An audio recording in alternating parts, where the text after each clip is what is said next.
What's good? Here's Russell King here. Today we're going to be discussing the recent episode of Friday Night Smackdown, the Go Away show for Backlash. We're going to get straight into it.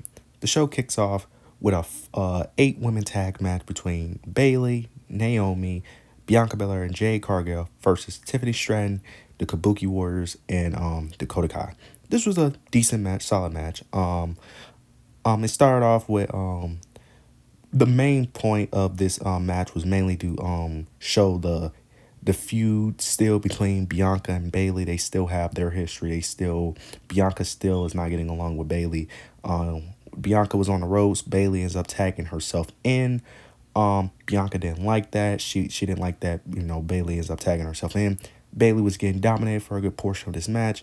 She ends up getting a hot tag. I think to Jade, because it was a moment where she was about to tag Bianca. Bianca didn't put her hand out. Bianca was saying something. She was saying, "Oh, now you need me. Now you need me." Then Jade comes and and then Bayley ends up tagging in Jade. Jade get Bianca. I mean Bayley gets the hot tag. Jade does her moves. Then Jade ends up tagging in Bianca, and it did this tag team move where Bianca does her signature her signature move where she ends up jumping over the wrestler and does like a handstand into a backflip onto the wrestler. They did that, but Jay catches Bianca like midair and then throws her on the opponent, which I thought was sick. Bianca, Jay, Bayley, and Naomi ends up picking up the victory. Bianca ends up hitting a KOD onto Dakota Kai, I believe. Now we get to interview segment. It's Bianca and Jade are getting interviewed, about their match. Bianca's talking about how she wants to put an end to the damage control, how she's sick and tired of dealing with them. But as she's talking, she's looking at Bayley and she's like aggressively saying this. And Bayley and Naomi are on the other side, and Bayley's just taking it. She's just taking it, listening, and then she ends up walking away. But Bianca was just going in, saying how they've been ruining her life, how they've been constantly attacking her. And she's looking at Bayley while she's saying it. Jade had to calm her down. I like the aggression that they're showing with Bianca because this could be teasing, Bianca heel turn. This could be teasing a potential heel turn later on when Jade and Bianca eventually feud. But I hope, now they are the tag champions, so it looks like they're not going to be doing a feud, but I hope that whenever they break up, we do not see a Bayley and Bianca feud anytime soon. We need to let that go to rest. Please put that to bed. But I like that Bianca is still not over Bayley because even though Bayley's a babyface, Bianca has every right to still be mad at her. But I did like the aggression that Bianca showed because this could be teasing, maybe Bianca may go heel instead of Jade. But we'll see how that plays on, eventually when they break up. Now we got a segment between Nick Aldis and Carmelo. Carmelo's basically, talking about how he shot his shot, how he want to continue to shoot his shot, and he says he wants to enter the King of the Ring tournament. Then Bobby Lashley comes. He ends up, showing love to Carmelo, and he ends up says that if you need any advice, I'm here. Carmelo basically is like, I'm good. I already shot. I'm good, but thanks. I already shot my shot, so I'm already prepared. Bobby Lashley ends up saying that he ends up saying, basically telling him he getting too cocky. He ends up saying that you shot your shot and all, but you still lost. Carmelo said a very slick line, which I love. He ends up saying that, when's the last time you shot your shot? He tries to leave. Bobby ends up stopping him, ends up saying that, be careful who you disrespect. Then that's the end of the segment there. I like that. I like that Carmelo is being that arrogant, cocky, young kid. Bobby trying to be, the old head that's trying to, teaching some things. I do like that. I like what they did there. I love how they presented Carmelo Hayes. Now we got a tag team match between New Catch Republic and Authors of Pain. Going back from last week when Authors of Pain attacked them, and then on this week, on Tuesday, New Catch Republic ended up costing Authors of Pain's the NXT Tag Team titles.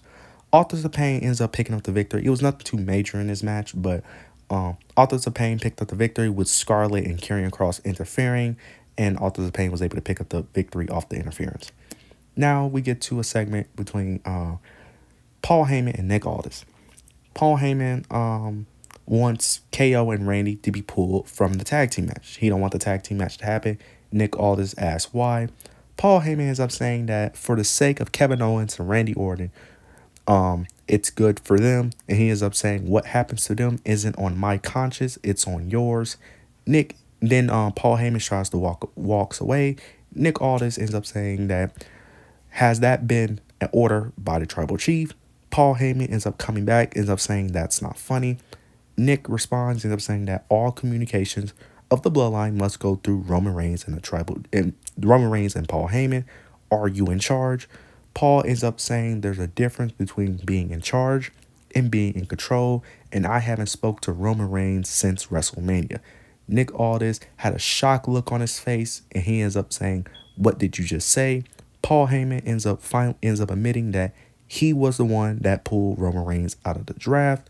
Nick Aldis, of course, is frustrated, and Paul Heyman ends up saying that he had no choice. He could not subject Roman to the chaos that is going on with the bloodline, and he ends up saying that, Nick Aldis, you cannot subject Kevin Owens and Randy Orton for what awaits them tomorrow at Backlash. Nick Aldis ends up responding, says, if you could pull Roman from the draft, how about you pull Randy and KO from the match on the RKO show? So, now that leads to the next segment, which is the RKO show, Randy Orton and Kevin Owens. Randy Orton and Kevin Owens basically showing appreciation to the crowd. Starts off with them showing appreciation to the crowd. Kevin Owens was talking in French. Kevin Owens ends up mentioning Paul Heyman, how Paul Heyman was constantly calling his phone, and how he ends up making him a guest. Then we get Paul Heyman. He comes out to the ring. He's talking. He's on the ring apron. And then during the promo, we get "We Want Roman" chants, which I still love. I love that Roman is getting his flowers. He's getting his appreciation. And I love that Roman is getting his flowers and appreciation after his title reign. We get "We Want Roman" chants. Paul Heyman ends up saying that I want Roman as well. Then he ends up telling Kevin Owens and KO to please back out of the match for their sake. For their family's sake. It's not good for them. Trying to act like he cares for them. KO and Randy are not buying it. And then Kevin Owens ends up saying that, how can you give anyone advice when everything around you is falling apart? Randy Orton then gets on the microphone, ends up saying that, who exactly is the real tribal chief? Paul had a long pause. He ends up saying that, you're putting me in a tough situation here. He ends up saying, I think the whole world knows there's only one tribal chief. Before he could even say Roman Reigns, Solo and Tama Tonga ends up attacking from behind. They attack KO and Randy Orton. They're all brawling. Security's all out there. They're all brawling. They end up going to the outside. Then it was a situation where Solo and Tama Tonga and security are all next to each other. They're holding Tama Tonga and Solo out. Solo back. Kevin Owens gets on the top rope and ends up doing a swanton onto everybody. Gets back in the ring, and KO and Randy Orton stand tall. And that's the end of that segment. I really love what they're doing with this. I love the kind of like the bloodbath feud that they're having, of them just attacking on sight, of them constantly brawling. I really love how they're building up this feud towards Backlash. We get a decent match next between LA Knight, Angel Garza. I'm not going to go too much, nothing too major. LA Knight ends up picking up the victory, much deserved win. Then LA Knight gets on the microphone, basically declares for the King of the Ring. Then Santos gets on the microphone, ends up talking to LA Knight, ends up saying that all you do is run your mouth. You keep running your mouth. And he ends up saying that at King of the Ring, while you're busy running your mouth, I'll be busy winning. Knight ends up saying that when I stop talking, that's when you're getting stomped out. And then he ends up doing his catchphrase, ends up saying when everyone's saying LA Knight, yeah. And then that's the end of the segment there. So I am curious with this because I'm assuming this is going to be his next feud, which isn't bad. I just feel like that he probably needs something bigger. But to be fair, he still has ways to go before he wins a championship, because I still think he's going to win the championship, mainly Logan Paul, the United States Championship. So this is more of a filler feud probably. That's probably going to last for like a month, maybe even two, to get him by and then do another feud, to build LA Knight momentum. But the next segment we have is Carlito. He's getting interviewed by Byron Saxton. He's basically asking him, why did he attack Dragon Lee? Carlito talks about how he's been away for a long time, talked about how he wanted his WrestleMania moment.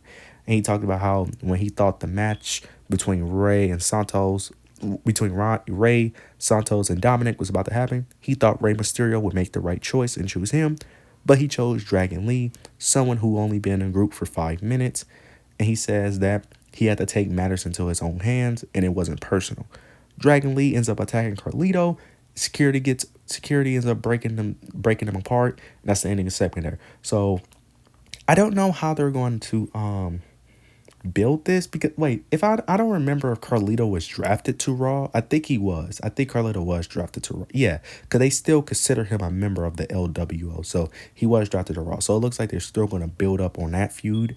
I'm very interested to see how that works, because if the plan is to have Carlito fight Dragon Lee, I don't know who wins that match, because it's like Dragon Lee is the new up and coming, guy you want to build, but Carlito kind of needs some momentum. So I'm interested to see how that plays out. Now we get a WWE Tag Team Championship match between the Street Profits and A-Town Down Under. This match was solid. Like I said, nothing too major happened in this match, but A-Town Down Under ended up picking up the victory.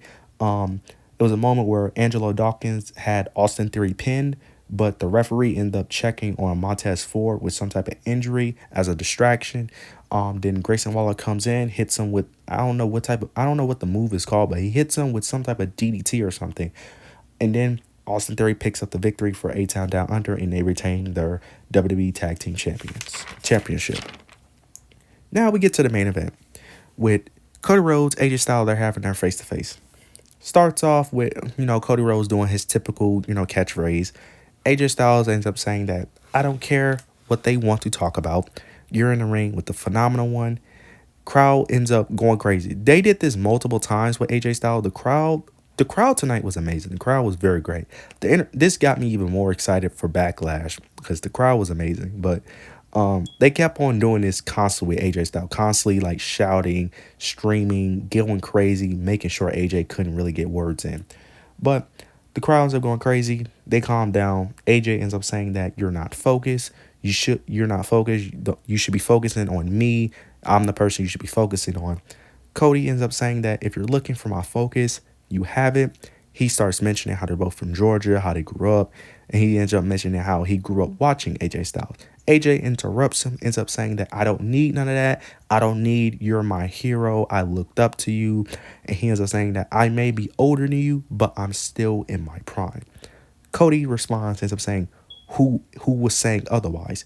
AJ says, you didn't have to. We knew what you meant. Then he starts getting what chance? AJ starts getting frustrated, ends up saying that these are the most disrespectful fans. That's why no one comes here. And he ends up saying that we was never on the same path. You had your path made for you, because everyone wanted the son of the American dream, Dusty Rhodes. He ends up saying the WWE welcomed you with open arms. The WWE welcomed you with open arms. He ends up saying that you loved it here, but when things wasn't going your way, when things got tough, you left. And then AJ says, a decision that I was not able to make because I was kept out of WWE for years. And when I got here, I wasn't welcomed with open arms like you. I had to prove myself, and I did it all by myself while you had legends and Hall of Famers watching your back so you could finish your story. Then AJ ends up saying that a bunch of guys I already beat before, and just like I beat them, I'm going to do the same to you at Backlash. Cody responds. He ends up saying that, who are you trying to convince? Because last week I gave you respect. I gave you love. I said you're going to be a future Hall of Famer. And he ends up saying that, do not disrespect my accomplishments to build yourself up. He said, every sacrifice, every mistake that I made, I endure, brought me here to stand here as the WWE champion. He ends up saying that you will forever be phenomenal, but tomorrow I'm not looking at you as phenomenal. I'm looking at you as my first, and that's too sweet. That was a very clever line by Cody. AJ pretends like he's doing the too sweet, and then he ends up slapping Cody Rhodes and walks away. Now, I don't know what it is with Cody Rhodes constantly getting slapped, but I kind of like it, and I kind of hope they keep doing it to keep calling back to him, keep getting slapped. I hope that whoever he's feuding with keeps slapping him, bro, because they need to continue that, because he got slapped by The Rock. He got slapped here. If I'm not mistaken, I think he got slapped by Randy Orton when he first was, when Randy was first forming Legacy. So if they need to keep having Cody Rhodes just get slapped by every heel that he's feuded with. That would just be a great callback. But this was really good. This is what we needed last week. This is what we needed last week. We needed that intensity, that actual rivalry.